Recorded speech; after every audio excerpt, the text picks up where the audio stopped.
이사야서 7장 10절 11절 말씀 봉독합니다. 이사야서 7장 10절 11절 말씀 같이 봉독하겠습니다. 여호와께서 또 아하스에게 말씀하여 이르시되 너는 내 하나님 여호와께 한 징조를 구하라. 깊은 데에서든지 높은 데에서든지 구하라 하시니. 아멘. 아멘. 오늘 말씀은 여호와께서 아하스에게 남유다의 보증할 징조를 구하라고 말씀하시는 것을 내용으로 하고 있습니다.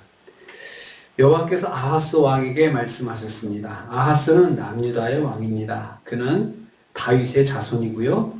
하나님께서 다윗에게 내 나라를 보존해 주시겠다 사무엘 하에서 약속하신 그 약속이 있습니다. 그 약속의 자손인 아하스 왕에게 말씀하십니다. 그렇지만 아하스는 장차 하나님께 심판을 받을 것이라는 말씀도 먼저 들었습니다. 하도 말을 안 들으니까 듣지 않고 하나님 말씀 떠나 사니까 심판하시겠다 말씀을 먼저 주셨습니다. 그 심판의 일원으로 아람과 북이스라엘 연합군의 침략을 받을 것입니다. 그러나 그 상황에서 여호와께서 보존해 주시겠다는 말씀을 또 해주셨습니다. 그래서 이 말씀을 듣고 아하스가 믿으라고, 내가 너를 보존해 주겠다. 그러나 네가 나한테 나오면 나를 의지하면 보존해 주겠다는 말씀을 주셨는데 그 말씀이 확실한 것임을 믿게 하시는 것입니다.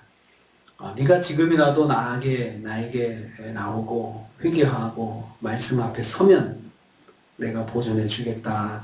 그것을 말씀하시는 것입니다. 하나님의 백성은 미워도 은혜의 줄기 속에 있습니다.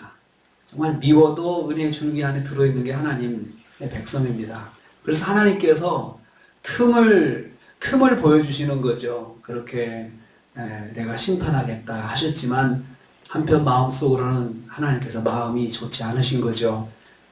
자기 자녀를 혼내면서 마음이 좋은 사람이 있겠습니까? 혼날 짓을 해도 여지를 남겨놓죠. 지금이라도 잘못했다고 싹싹 빌면 마음이 변할 수 있다라고 말로 힌트를 줍니다. 그러면 빨리 알아들어야 되겠죠. 여호와께 징조를 구하라 하셨습니다. 1절 11절 후반부입니다. 너는 한 징조를 구하라 하셨습니다. 여기서 너는 하나님께 보존의 말씀을 들은 아하스 왕입니다. 하나님의 말씀을 듣고도 믿음을 갖지 못하고 망설이는 아하스입니다. 그러면 징조를 구하여 보라고 하셨습니다. 일일이 아하스에게 가르쳐 주시고 있습니다. 그러면 징조를 한번 구해봐. 네가 정말 내 말이 확실한가? 네가 한번 나한테 증거를 보여달라고 말을 해봐. 아하스가 먼저 알아서 해야 될 것을 하나님께서 코치를 해주십니다. 징조란 입증할 만한 증거를 말합니다. 하나님의 말씀을 입증하실 증거를 보여주시라고 한번 말을 해봐. 이렇게 하신 것입니다. 아하스가 무엇을 할지 모르게 이끌어 주시는 것입니다. 하나님이 말씀하시고 징조도 구하도록 이끌어 주십니다. 이건 확실하게 해주시겠다는 약속입니다. 내가 확실하게 해줄 거니까 안 믿어지면 징조를 한번 구해봐. 이렇게 하십니다. 하나님은 원하신다는 징조도 보여주심으로 신실함을 입증하십니다. 그러니까 역사하시는 분이 증거도 보여주시면서 그냥 완전히 아쉬운 사람이 아쉬운 쪽이 누구인지 혼란스러울 정도로 아하스가 아쉬워해야 되는데 하나님께서 오히려 말씀하시고 아쉬워하시면서 네가 못 믿겠으면, 정말로 못 믿겠으면 나한테 증거도 달라고 해봐. 이렇게 하십니다. 여호와께서 어디든지 구하라고 말씀하셨습니다. 11절 후반부입니다. 깊은 데서든지 높은 데서든지 구하라 하셨습니다. 이걸 직역하면 깊은 데서 깊은 데서 오게 해달라고, 높은 데서 오게 해달라고 기도해봐라. 이런 말씀입니다. 무슨 말씀입니까? 깊은 데와 높은 데는 인간이 도달하기 불가능한 장소입니다. 불가능한 곳에서부터 징조가 보여진다면 여호와께서 불가능한 것도 응답해 주시는 분으로 알 수 있다는 것입니다. 한번 그냥 네가 불가능한 것도 구해봐. 또 그렇게 또 힌트를 주셨습니다. 네가 생각해가지고 이거 뭐 될 수 있겠다 생각해서 하지 말고 그냥 안 될 것, 그걸 그냥 확 말을 해봐. 그렇게 말씀하시는 거죠. 아하스가 믿어지지 않으면 불가능한 것을 여호와께 징조로 요구해 보라는 말씀입니다. 그러면 여호와께서 아하스의 요청을 들어주시겠다는 뜻입니다. 그만큼 여호와께서 남유다의 구원을 보장해 주시겠다는 말씀입니다. 그러니 이제라도 하나님 말씀으로 돌아오라는 권면입니다. 그렇게 구하고 네가 확신이 선다면 말씀 안에 돌아오라, 이렇게 말씀하시는 거죠. 이 말씀에서부터 그 유명한 임마누엘 약속, 예수님께서 탄생하시겠다는 약속의 말씀이 여기서부터 출발을 합니다.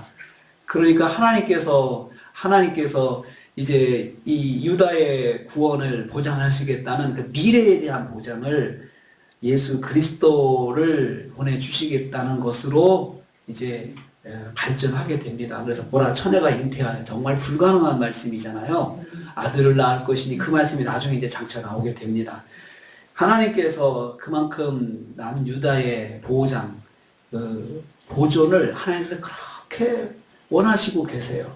그렇지만 공의로우신 하나님께서 이대로는 안 되는 거죠. 이렇게 말씀 밖에 서는데 은혜는 은혜대로 받으면 그것도 안 되잖아요. 그러니까 하나님께서 자꾸 유도를 하시는 거예요. 이렇게 유도를 하시는 거죠.